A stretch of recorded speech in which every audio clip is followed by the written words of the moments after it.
to close grip shoulder saver bench press using the shoulder saver from Elite FTS.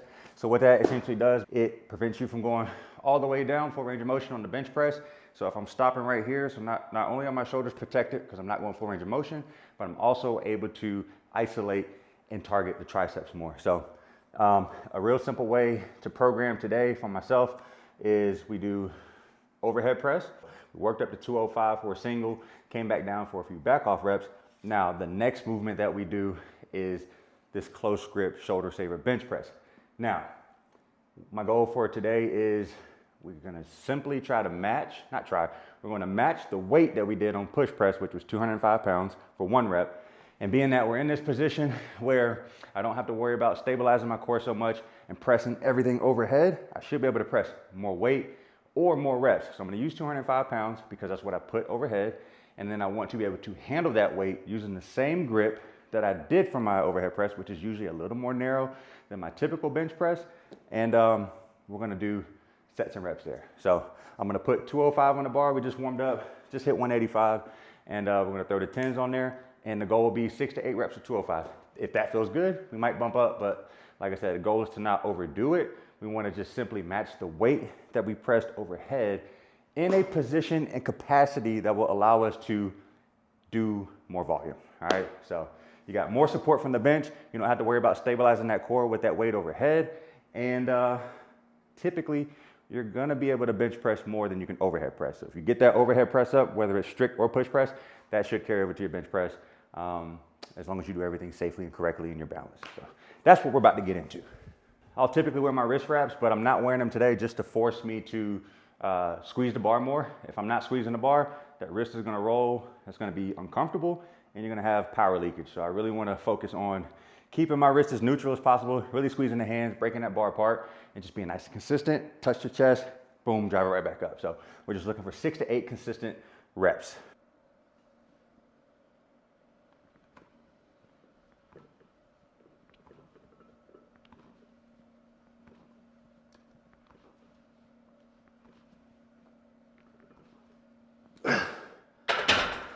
I think that was 8. That felt better than 185, so it must be because the camera's on. So when in doubt, turn your camera on and you gotta perform well under pressure. I'm a firm believer that overhead press has a huge carryover to bench press, as well as bench press carrying over to overhead press.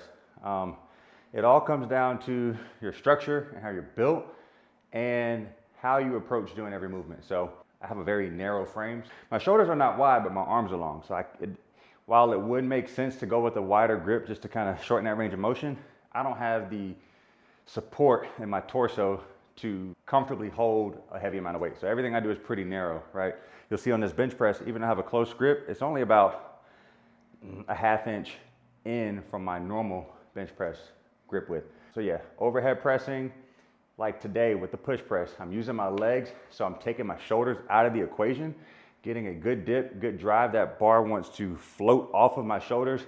I still want to be in good contact with it. So that way, when it does get to a point where that leg drive runs out, I'm still connected with the bar to drive and finish the lockout with the elbow extension, my triceps, which is why I say everything carries over depending on how you perform things. So if I bench with a pretty close grip compared to people who you see with pinky on the rings and everything like that, then all my tricep dominant overhead movements are gonna carry over to the bench press. Now with that being said, I still have to make sure that I include things that are gonna target the shoulders directly, as well as the pecs, because if I'm doing a full range motion bench press, then I wanna make sure that my pecs are comfortable being loaded in that stretch position, as well as my front delts. So same goes for bench press carrying over to overhead. So if I, once again, normally bench with a pretty narrow grip, then that means that my shoulders and my front delts are gonna get a pretty good workout, right? So coming over to overhead press, knowing that my grip is a little bit more narrow, it's gonna be real front delt heavy as well as tricep. So the two can play into one another. Now, if I'm sitting here doing a super wide grip shoulder press and my shoulders are huge, I'm gonna have a good bench press. But if I'm down here benching, I might be more susceptible to pec tears or anything like that. The pecs are gonna internally rotate that shoulder, that arm, that upper arm, which is really kind of the opposite of what we want for overhead press. We want to be opened up. There will be a certain element of internal rotation as we get overhead and lock things out, because I can't lock everything out externally rotate unless I'm doing a log press. But if I'm constantly hammering away bench press and I'm very internally rotated, I can't press anything overhead like this if my pecs and lats are always tight. So you just have to keep in mind what the goal is, what your goal is, why you're doing certain movements, how you're performing certain movements, and how does your body respond? How are you built to handle certain exercises and certain loads? So be in tune with your body. Don't necessarily hyperfixate and obsess over it, but just be in tune with your body and know why you're doing things and how to make them better. So enough yapping, let me do this set. 225, we got 2 plates on the bar, probably my last set, and once again, we're gonna shoot for 6 to 8 reps.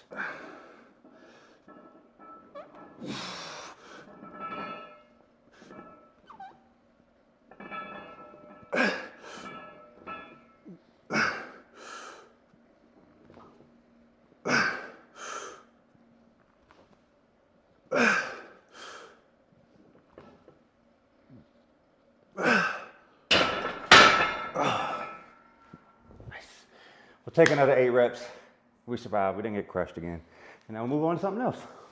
So whether you prefer pressing overhead or benching or a combination of the two, common denominator, golly, to be successful is you're gonna have to have a pretty sizable, it doesn't have to be pretty sizable, but you need to have a functional, sturdy, strong upper back. All right, so what we're gonna hit next is lat pull downs with a grip just a hair wider than our overhead push press and our close grip bench grip, driving the elbows back, all right? So like I mentioned, my arms are pretty long, so I have to be mindful of how vertical I'm sitting on this lat pull down machine so that the weights aren't hitting the bottom. So I'm gonna have a slight lean, keeping the core tight, driving those elbows down, all right?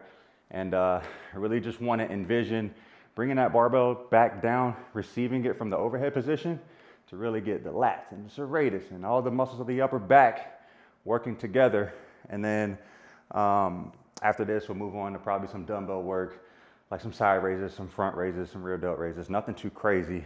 And because we pretty much hammered the triceps with our main movement as well as our secondary press, I'm gonna hit some biceps. That's a lot more fun. Never really hurts to do more triceps, but like I said, I don't wanna be in here all day today. So we're gonna hit some lat pull downs, which of course, biceps are gonna be working second in nature there. And we'll do some raises, keep the shoulders healthy, try to get them a little bit healthier. And then we'll do some, maybe some easy bar curls, something to get a good pump. So let's get it. Sometimes it's good to go in without a plan, just to kind of go and feel with your body, do what you feel like you need to do. But I am a huge proponent and advocate of going in with the plan, because if you fail to plan, then you are planning to what, class? Fail. It's okay to not have a plan some days. Make sure you have a plan most days. If you need help writing a plan, come talk to your boy. Shoot me a message. So I'm fully situated, arms fully extended, so I can stay pretty vertical. You know, I'm fingertipping this. If I get a full grip, I don't have to worry about the weights hitting. But like I mentioned, I'm gonna go slightly wider than the close grip I've been using. So that might put me right here, pinky right where the bar starts to bend.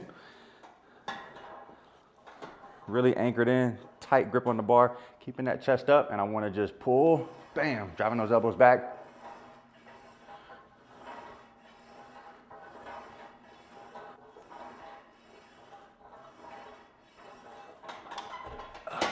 I lost count.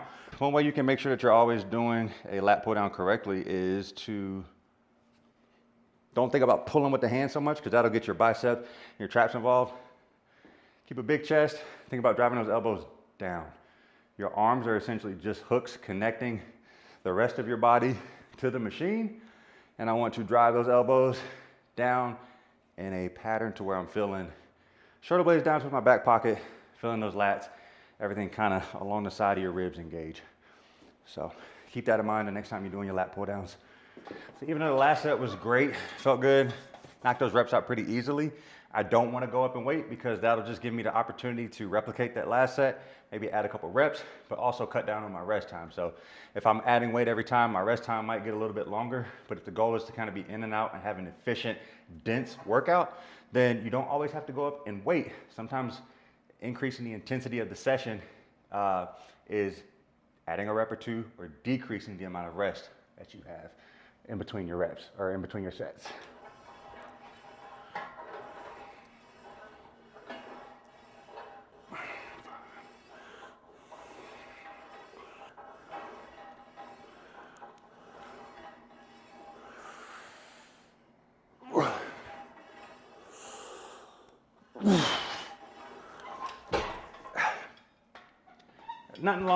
There is nothing wrong with getting a little bit of body English in there.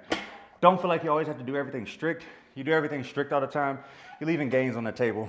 But there's also a fine line between going in and swinging weight that you can't control even the slightest bit. If you can't do 1 or 2 reps strict, it's too heavy. But if you get to the end of a set of 10 to 12, you're on rep 8 and you're like, man, I gotta do a little something extra to get these last 2 to 4 reps, do it. Have a little bit of momentum on the concentric. Control it on the way down, all right? Do what you have to do. Be strategic, don't be reckless. There's a huge difference between strategizing and finishing your prescribed set, going in there, ego lifting, swinging around a bunch of weights. That's a one-way trip to Snap City. We're gonna do a 3-way shoulder raise, which is gonna be comprised of 15 rear delt raises, 15 side raises, 15 front raises. So 15, 15, 15, that's 1 set, 45 total reps, and we'll just do that 2 times.